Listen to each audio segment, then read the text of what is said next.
This is the English 2.0 podcast.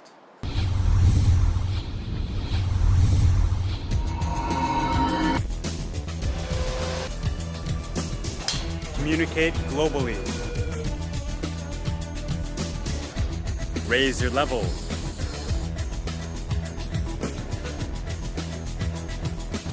Speak English naturally.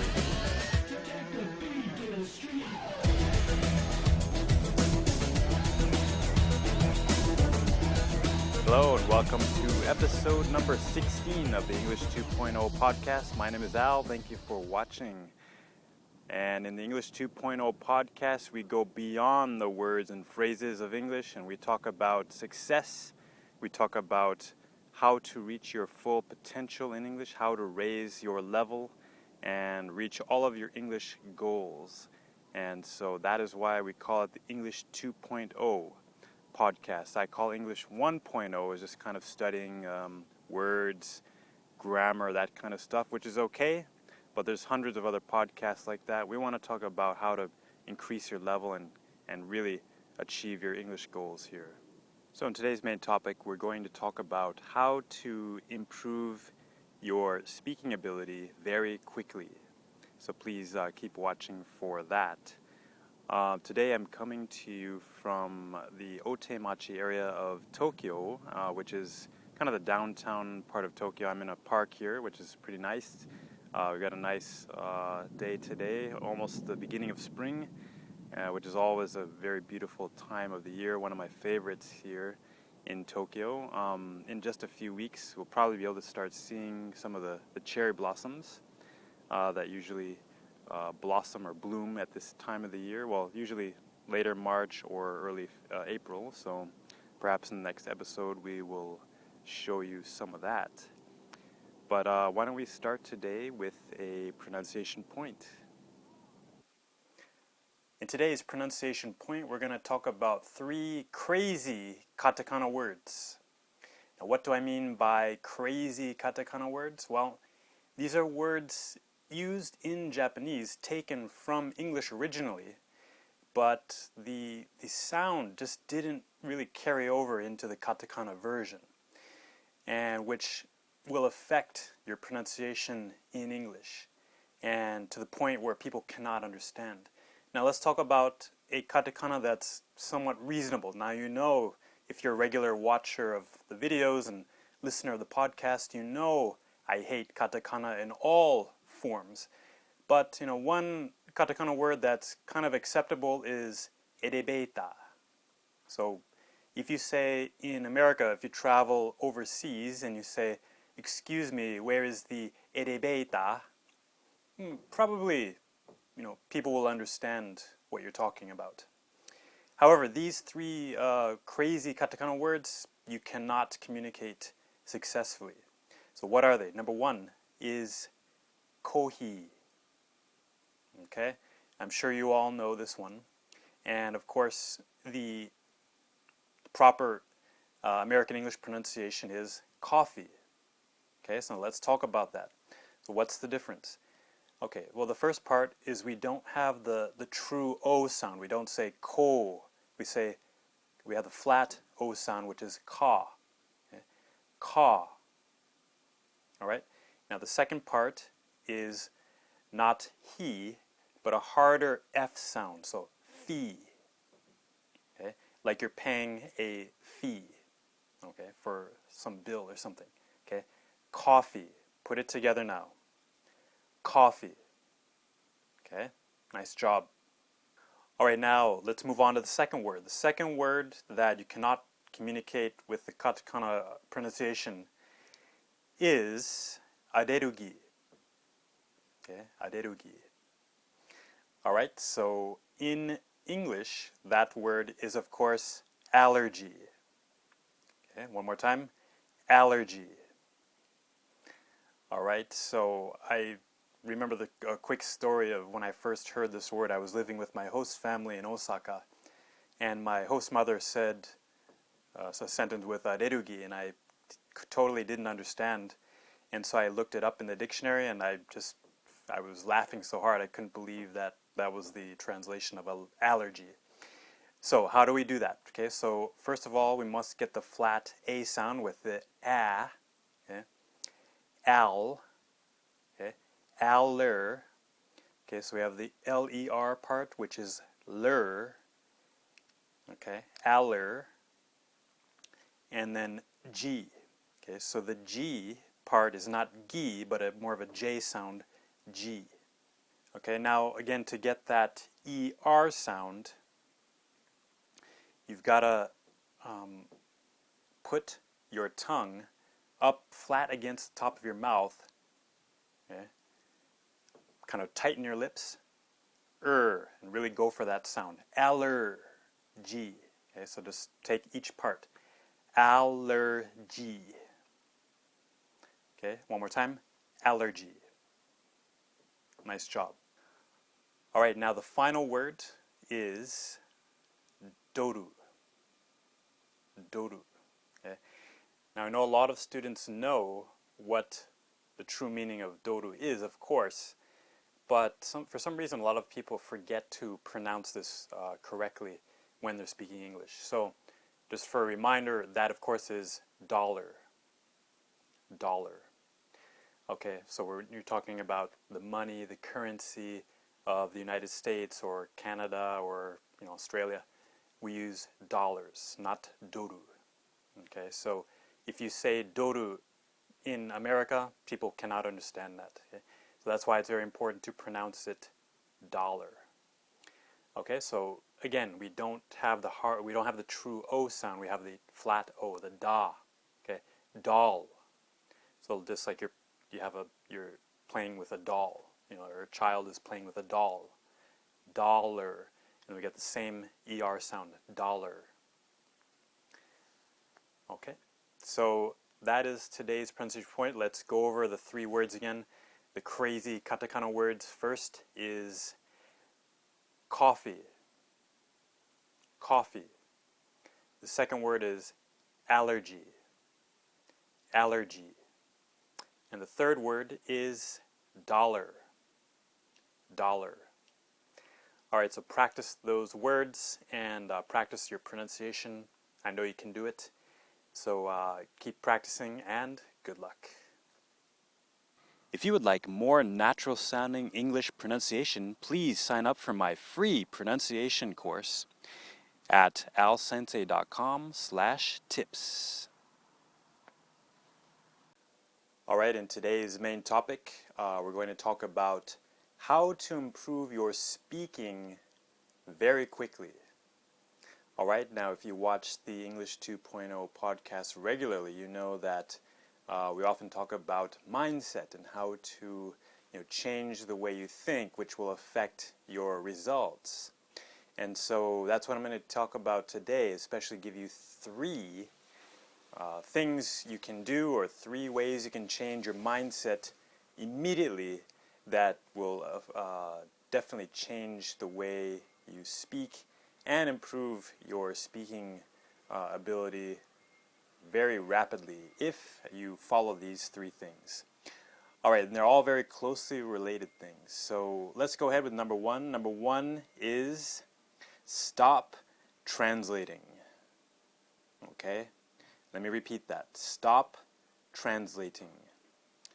All right, now this is sounds kind of tough to do because pretty much all of us who have learned a second language or a foreign language in school were taught how to translate word by word, okay? And that is fine to some extent. I think it's necessary to get a good start to learn another language when you're learning things that are very transferable. For example, an apple is an apple in every culture. A pen is a pen in every culture. So that's easily transferable, translatable in any language, any culture. But as we get into learning languages more, we get more deeply into learning English, we learn that often we run into three main problems when we translate. Number one is that it takes too much time. Okay, we're thinking, We can't get the words out because we're boom, boom, boom, we're translating word for word. It takes too much time. Number two is that it takes too much energy. It takes a lot of effort. And we're struggling to get out our thought, and we just can't do it sometimes. And number three, most importantly, is we are not translating the culture. And that's what I was talking about. When apple is an apple in almost every culture, however, there are certain ways of saying things that are not the same. Take, for example, in Japanese, if you want to, for example, if you have a cold, all right, and you say, "Oh, kusuri o nomimasu," which, of course, if you directly translate it, is I'm going to drink medicine. All right, well, that's fine in English. Do we say drink medicine? Unfortunately, not really. We usually say I'm going to take medicine. So that's just a quick, easy example of how you cannot translate the culture in that instance. So stop translating word for word. That's the first mindset shift. All right, the second mindset change or shift that you can make is in answer to the first one. So, Al, what if we don't translate? How do we do it? All right. Well, the step is we have to learn how to think in function. So, what does that mean? Think in function. Well, that means think about, instead of what words do we want to use, think about what is the purpose of our language? What is the purpose of speaking? What am I trying to do? What am I trying to say? So in other words, we want to come from our feeling directly to English rather than going that extra step of translating. And so how do we do that? Well, let me give you just a quick example. Let's say that you are having a barbecue this weekend and you want to invite some people. All right, well, when you think about that situation, you go to invite your friend.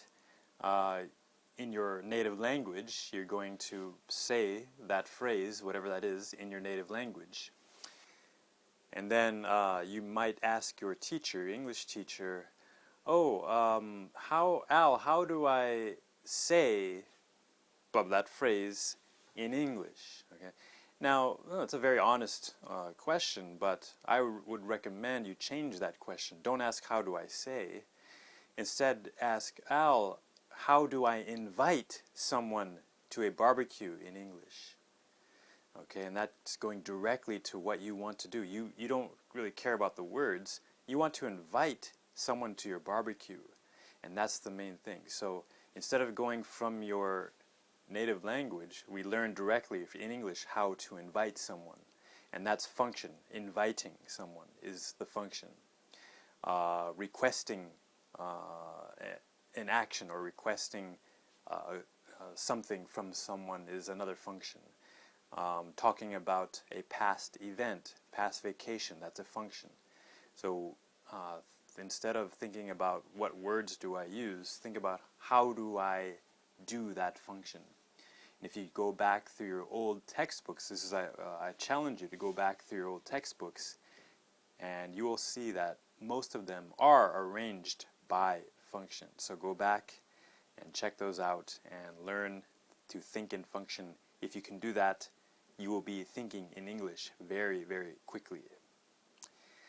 All right, the third mindset shift that we can make in order to help us become a better speaker or improve our speaking ability is to block words into bigger chunks or bigger groups. Just for an example, maybe 3 to 5 words per group as a phrase. Okay, and we want to stop word by word. Again, it's the same theme. We want to stop this word by word construction. We instead want to learn these maybe 3 to 5 word blocks or groups that we can use to piece together. Now, let me give you one example of that. Let's say, for example, that tonight after work you are going to go out for dinner with some friends. Now, there are many ways we can say go out for dinner. I can say go to a restaurant. I can say go out to eat. Okay, there are many ways, naturally and unnaturally. So to me, the most natural way is to say go out for dinner. Now, if we just memorize that block of words, that's a common phrase, a common combination. Go out for dinner. In that case, 4 words. Okay, so if you remember that phrase, go out for dinner, you can always use that. There's no reason to break that up, no reason to change that around. It's always go out for dinner. Oh, tomorrow I'm going to go out for dinner. Oh, yesterday I went out for dinner. Okay, so we just need to change the verb tense in that situation. Okay, and that's just one example of a combination of words, a block of words that can be used to help you form and produce your sentences. So instead of thinking word by word, think about bigger blocks of words, 3 to 5, just as an example, as a guideline. All right, so just to review the mindset changes that you can make to help you improve your speaking very quickly. Number 1, stop translating. And number 2, think in function. And number 3, instead of instead of constructing word by word, instead think about bigger blocks of words, maybe 3 to 5 words each, and that'll help you communicate more quickly, speak more fluently.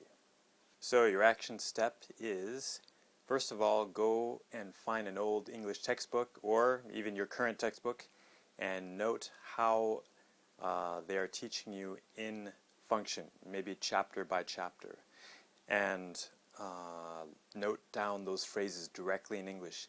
Stop thinking about how do I say and start thinking how do I do in English. All right, the second step is note down very common combinations of English phrases and use them next time you speak with your friend or a native English speaker. And that is how you can become a better speaker very, very quickly, by changing that mindset. All right, for today's English 2.0 tip, I wanted to share with you a really quick and easy way how you can create English speaking opportunities in your area. And you can do that very easily by going to the website meetup.com. And when you go to meetup.com, you can just search your area for different groups that meet.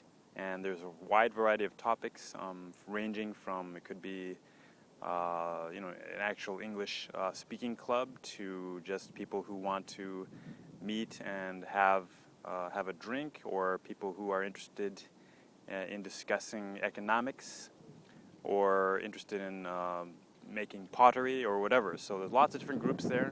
Visit meetup.com and join a group or an event, and that will introduce you to lots of great people and just increase your English speaking opportunities immediately. So check it out, meetup.com.